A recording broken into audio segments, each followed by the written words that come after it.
Kama una umri wa miaka 40 na kuendelea, hii video ni kwa ajili yako, lakini vilevile usiache kumtumia kijana mwenzio wa zamani. Siku hizi naona hali yako performance tendo la ndoa imeshuka sana. Lakini hali ya mkojo nyakati za usiku imekuwa kila mara, lakini vilevile hata unakojoa kwa shida, unapisi kwa shida sana. Sio kwa hali yako peke yako.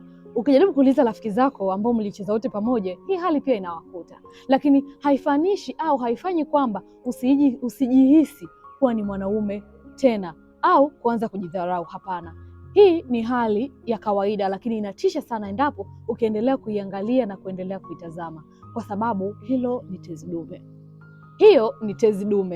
Hiyo ni tezi dume imeanza kuvimba, na ikianza kuvimba inaenda kuathiri kibofu chako cha mkojo pamoja na mishipa yako midogo midogo na kwenda kuathiri wanaume wako. Lakini ukiendelea kukaa nayo zaidi, utafanyia upasuaji wa mkojo.